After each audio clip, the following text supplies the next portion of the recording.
we're really focused on being an American manufacturer of unmanned aircraft and really see a tremendous opportunity for that. Not just aircraft, sensors, high-end cameras, multispectral cameras, and so on, whether it's artificial intelligence for the UAS, the power generation systems, and the components for the aircraft. And it's beginning to happen. You're listening to the Drone Radio Show podcast, the show about drones and the people who use them for business, fun, and research. Hosted by Randy Goers.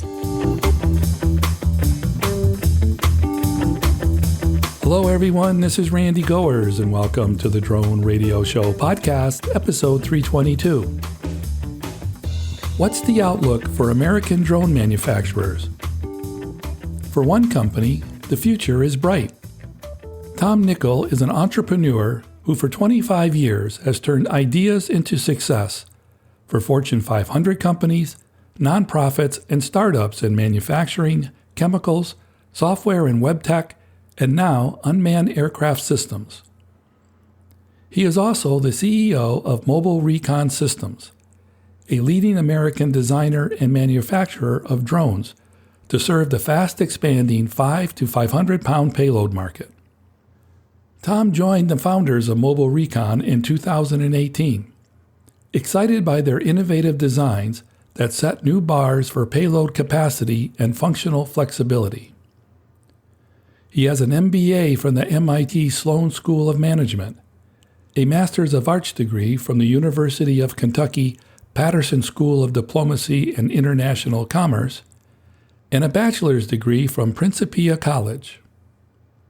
In this edition of the Drone Radio Show, Tom talks about Mobile Recon Systems, their new heavy-lift payload drones, and the opportunities for American drone manufacturers. But before we hear from Tom, I want to thank those of you who are supporting my funding campaign. Whether it's $1, $100, or much more, you can help defray the cost of production and keep the podcast going and growing. Go to droneradioshow.com/donate. And by the way, if you have a great story on the use of drones that you'd like to share in a podcast, contact me at randy@droneradioshow.com. So let's find out how one drone manufacturer is breaking new ground with Tom Nickell of Mobile Recon Systems. Let's pick up the interview where I asked Tom to introduce himself. I'm Tom Nickell, CEO of Mobile Recon Systems. Tom, tell us about Mobile Recon Systems. What does the company do? Well, Mobile Recon designs and manufactures multi-rotor, vertical takeoff and landing unmanned aircraft systems. And we focus on higher payloads than most other small UAS on the market. And what that means is focus on 5 to 25-pound payloads to stay within Part 107 regulations. But we also have an eye on higher payloads as well. We're developing a model that will carry up to 300 pounds. So all of that enables flexibility with the aircraft functionality, expanding their uses above what the market's accustomed to now. So we really focus on enabling the success of our customers in accomplishing what they want to accomplish with unmanned systems in ways they haven't yet been able to. What industries are you focusing on? We think of three general types of use cases. One is carrying cargo, carrying things from one point to another, but not in an urban kind of environment. We're leaving that up to players like Amazon and Google Wing and all that want to get into that. But in addition to the cargo delivery, there's also delivering things from the air, whether it's solids like seeds or liquids like disinfectants or fertilizers. And then the third is sensors, a whole array of sensors. So what that leads to then is some industry focuses that we have are in utilities for inspections, agriculture with precision agriculture in particular, with seed spreading. Military is another, call it industry sector with all of those kind of uses, and as well as the cargo as well. So it gives a bit of a sense of the kind of breakdown of different industry segments we see. So what makes Mobile Recon Systems different from other companies that produce similar types of products? Well, one thing is we've gotten into the business because we didn't see many other players in that. I mean, when you look at the kind of lay of the land with the market, of course, small UAS has been dominated by DJI, and they haven't yet gotten into the heavier payload. They do have an agricultural model, but they've mainly been focused on the consumer or the smaller payload professional markets. And so what we see bringing to this market is really addressing four problems that haven't been addressed in this combination that we're bringing to it. One is addressing the limited payload. So anywhere from 5 up to 300 or 400 pounds is where we see developing models for that. Second is many of the unmanned aircraft systems on the market have a limited, somewhat restricted functionality that are designed to not be reconfigurable for multiple uses. And that may be due in many cases to limited payload, but it's also in many cases that's just what they were designed around, some core functionality, integrating some specific payload and not easily able to switch. So we build in modularity with ours and that flexibility. Third, we have a dedicated service and support infrastructure with a 24/7 help desk and field service representatives to handle operational and maintenance needs. So for customers with a fleet, we even have the ability to send someone out and actually do on-site service for them. That includes training as well. So that whole package of support for customers after the purchase of the aircraft is something that we don't see as common. And fourth, we're made in the USA. So we are American and are moving aggressively to quickly source as many of our components here in North America as possible. So people who are looking for that type of solution with the payload, functional flexibility, and service, that really is the whole package that we're offering. Tell us about the company's drones. We have one model now. We have another one that will be coming out later in the year, and a third that's also in development. So the model that we currently have, our first one in the market is the Kitty Hawk MR-10. So MR stands for Mobile Recon. The 10, because it's optimized to fly most efficiently with a 10-pound, actually 7 to 12-pound payload range. It can carry more, but that's where it is most efficient in its power to thrust ratio. It's positioned against the high-end DJI models like the M600 and the M300 and is NDAA compliant, though. So with that, it's able to accommodate those different use cases I mentioned with sensors and carrying that weight of cargo and so on. So would you characterize the company as being primarily a drone manufacturer, or is it something broader than that? We see a somewhat different definition of drone manufacturer. I mean, we are focused on the platforms, but fundamental to our strategy is that it's not enough just to make an aircraft and leave it at that. So there are two other aspects of that we see bringing to it. One is that, in particular, with the kind of use cases we're talking about, with the ability to carry the payload that we have, that we really focus on integration with the payload providers. They're really the solution providers. They're the ones who are providing what the end user ultimately wants. We're convinced that people aren't simply just wanting to buy an aircraft, they're wanting to buy the aircraft because it does something useful for them. And so the greater the range of uses that is, the more sophisticated the uses become, the more we need to be integrated with. And that's what our strategy is to partner with various companies that can provide these kinds of solutions.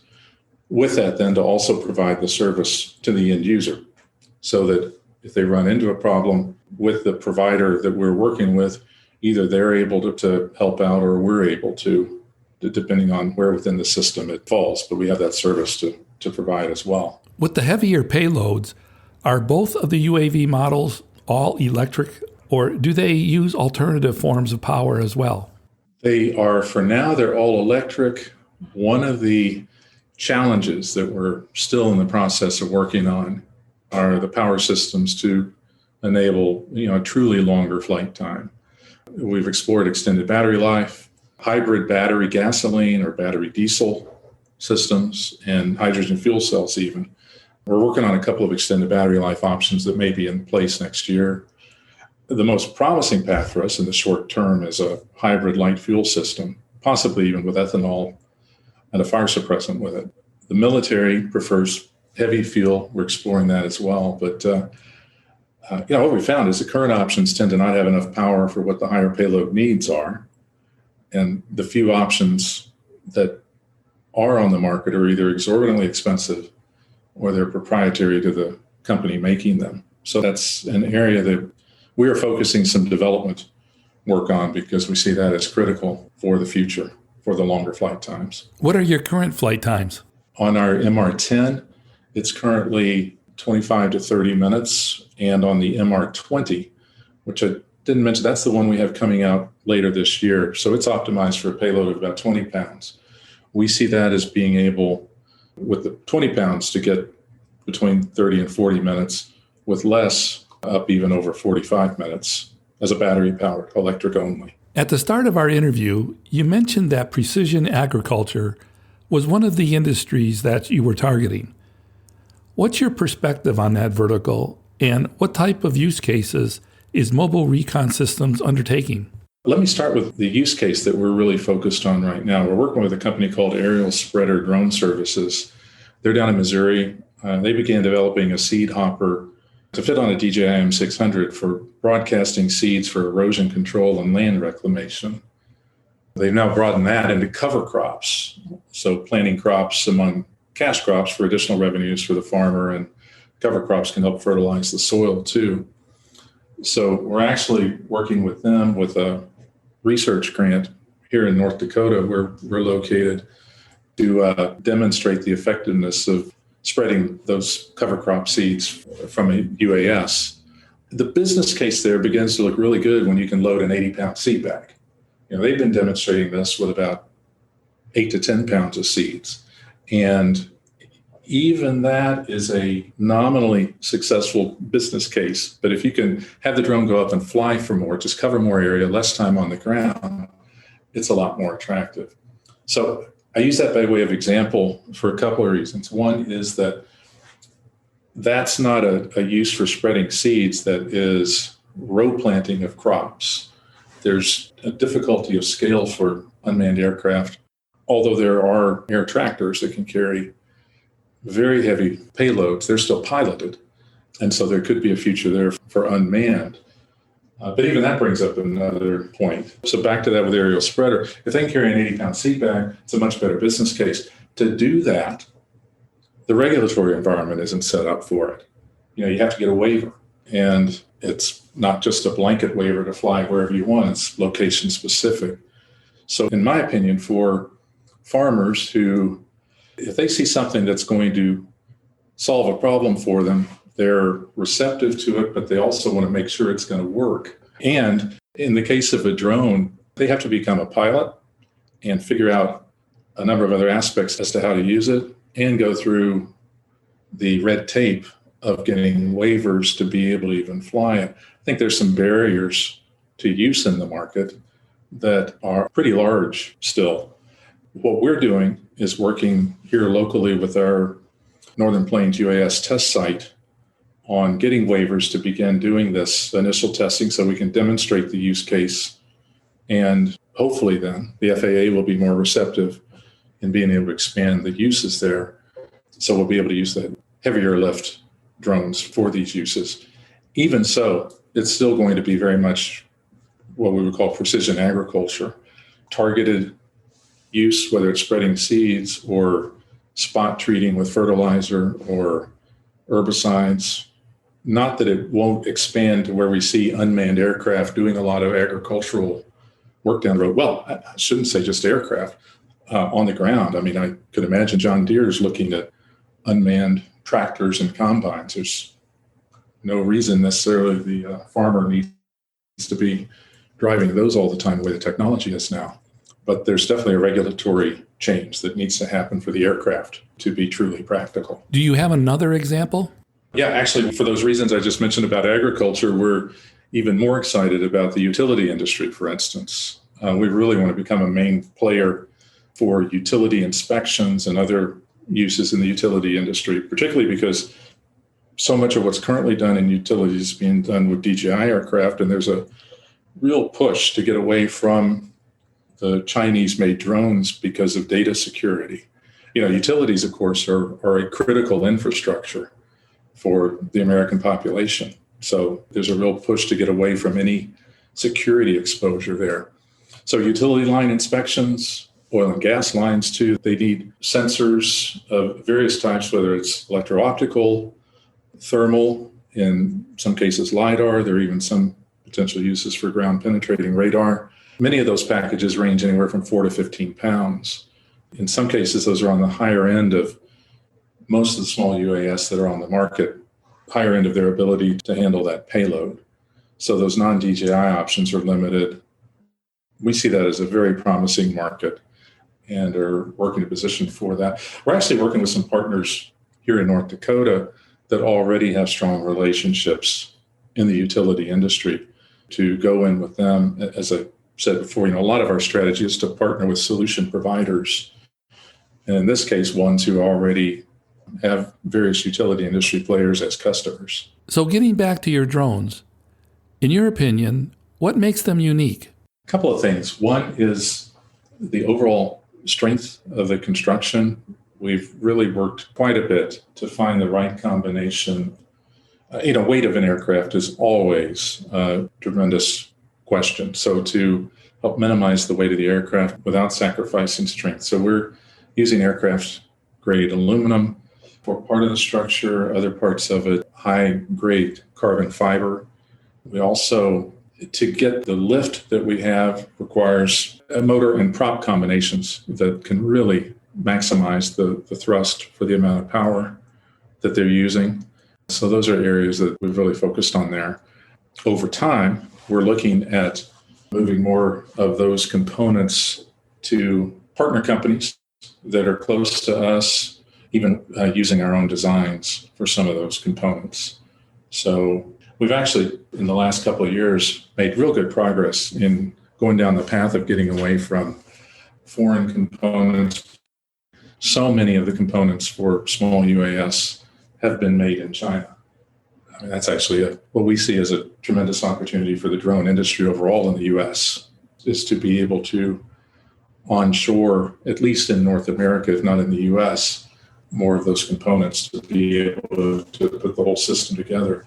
A role we see in that is to make progress in coming up with our own designs, or working with those partners and coming up with those designs for components so we can have easy access for them. Recently, the company participated in the Department of Defense Blue UAS program. What was that experience like? If the amount and quality of the questions we got back was any indication, I think it went well. We may not be far enough along with making our own components or meeting their cybersecurity standards yet, but the promise there for us is, certainly as we see it, is to be able to enter some joint development with them, because it's all about DoD identifying UAS that they can then prototype for military uses. So we haven't heard back yet. I haven't really had any other feedback from them, but it was exciting to be a part of, and would certainly be a game changer for us if we could work with them on that. As I understand it, the company was originally based in Kentucky. How did it start in Kentucky and end up in Grand Forks? We started in Kentucky because that's where the founders, who are still a key part of the company, are located, Mike and Sandy Dowell. The initial models are their designs. They got started probably 6 years ago on this and have been evolving during that time. So truly entrepreneurs coming up with the idea and pulling the resources together to figure out how to make it all happen. A little over 3 years ago, I got involved with them. I had known them from several years before, but as I saw the progress that they were making, and they early on, probably 4 or 5 years ago now, received a National Science Foundation grant to develop UAS for archaeological use, for mapping archaeological sites, so using LiDAR. So they did that about the time they were finishing that up. I got involved. My background is actually in technology startups. I've been doing that for about 20 years. So I saw the opportunity there, knew the founders, got involved myself, and shortly after that, realized we were at the point it was time to seek some outside funding and also see where we might be able to get some of the help that would be very helpful in creating the business and really expanding it. And so we, of course, first looked around Kentucky. We began checking out other places in the country where, particularly ones where UAS has become a real focus. So made a trip to Oklahoma, New York, Nevada, New Mexico, some different places. And then we were contacted by someone who happened to be from the Economic Development Corporation in North Dakota. And we didn't really know anything about what was going on in North Dakota. And they contacted us after Thanksgiving. So, of course, we checked on the weather in North Dakota at that time, and it was cold. And so we had the conversation about whether or not we should even return the phone call. And I'm glad we did, because by that April, I was visiting in Grand Forks, which is where the University of North Dakota is, and being introduced to just some amazing people in the UAS world. I mean, it's really quite an ecosystem. And so over the course of that year, that was 2019, by the end of the year, we had made the decision to make the move to North Dakota. So we set up shop here. We closed the facility in Kentucky the middle of last fall. And so everything is up here in North Dakota now. So we are a North Dakota drone company. So someone in North Dakota reached out to you. How did they learn about your company? We had actually put out a press release because we had flown the first prototype of our Dauntless, the heavier lift unit, showing it flying with 120 pounds at the time. Made the rounds in some of the drone press, so it came across their desk. And with all that's going on up here in North Dakota, there was not a drone manufacturer here. So some of the things going on up here, which are such a huge help to us. I mean, they're local universities. You have the aerospace and engineering programs at the University of North Dakota, which are nationally recognized. I mean, the aerospace program is one of the top ones in the country. There's affiliated with the university, there's a research institute for autonomous systems. There's a precision agriculture program at North Dakota State University, which is about an hour away from us. We're actually working with them on this precision agriculture research that we're doing. I mentioned the Northern Plains UAS test site. I mean, North Dakota is one of 8 locations authorized by the FAA's Beyond program to evolve UAS regulations and develop beyond visual line of sight. So the state of North Dakota has actually really gotten behind that initiative. I mean, they've created an entity called Vantis, which is focused on developing out beyond visual line of sight flying. And in fact, most of the state is part of that BVLOS flight network. The test site's assisting us with COAs, the certificates of authority for flying above 55 pounds, and some other various testing. And we're looking forward to working with them on cold weather testing. Then there are other companies up here, from the large ones like Northrop Grumman and General Atomics, who are at a UAS business park that they have here, to smaller ones, although one of those, thinking of it as a smaller one, is actually the largest drone service provider in the U.S. They're headquartered right here in Grand Forks, a company called Skyscopes. And then other software companies. There's just a lot of dynamism here, and there's also some drone activity in Fargo, which is about an hour away from here. So tremendous support, a lot of resources, real good people to hire. One of the concerns we had was about workforce, but we've been able to bring on board some really good people to help with the business as well. So it's been a good move. What was it like making the transition from your Kentucky lifestyle to a different North Dakota culture? Well, and you combine that with doing it in the middle of a pandemic.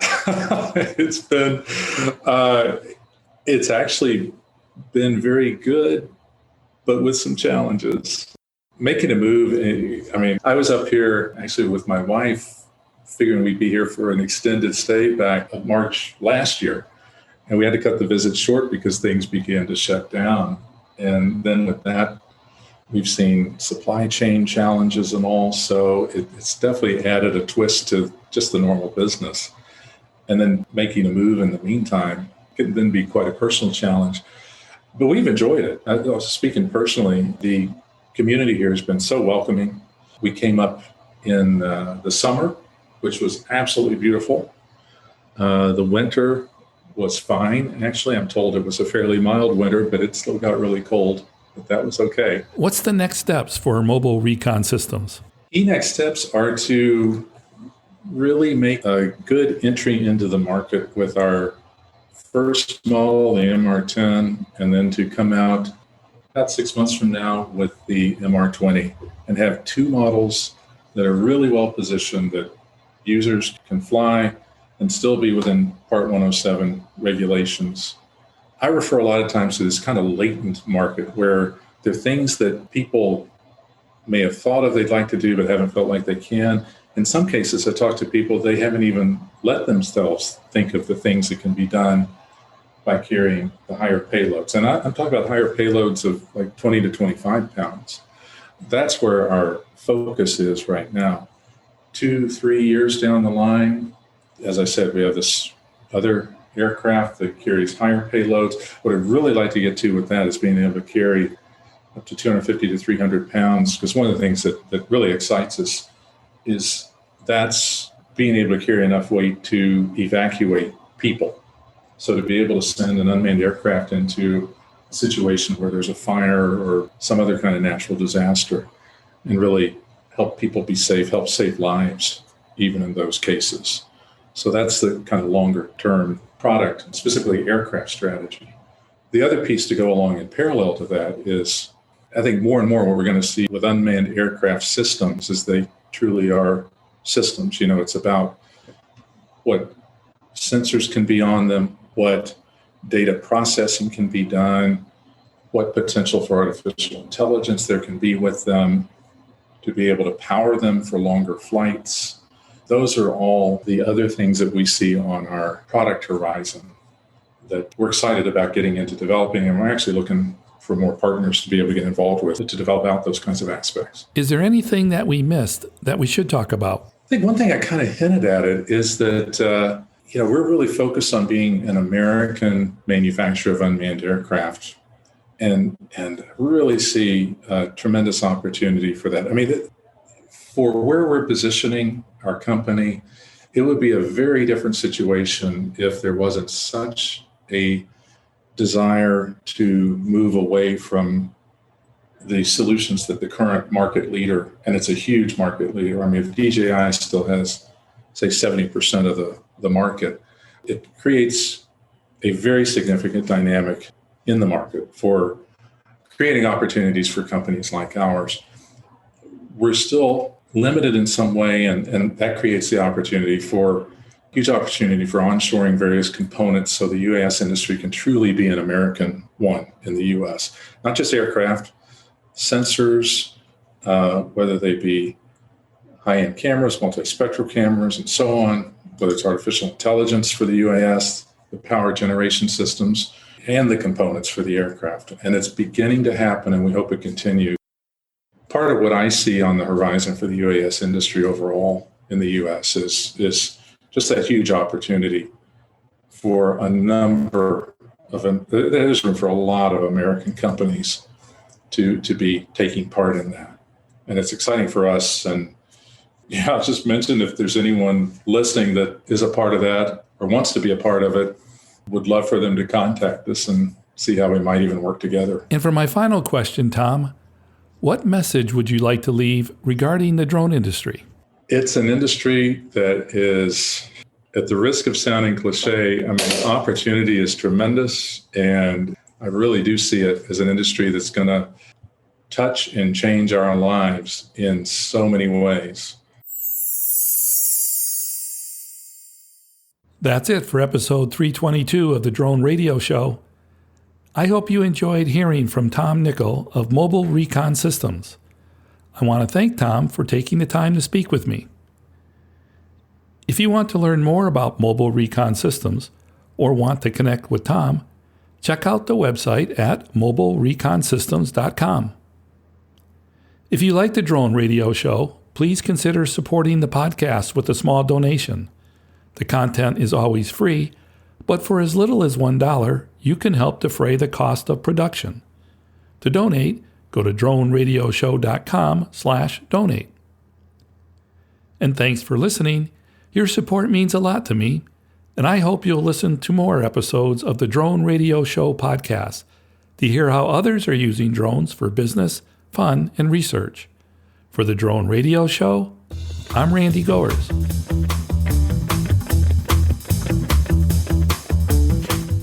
This has been the Drone Radio Show podcast. More information on today's show can be found on our website at www.droneradioshow.com. If you're using drone technology for business, fun, or research and would like to share your experience on the show, please visit our website and fill out a guest appearance application. And don't forget to follow us on your favorite social media channels.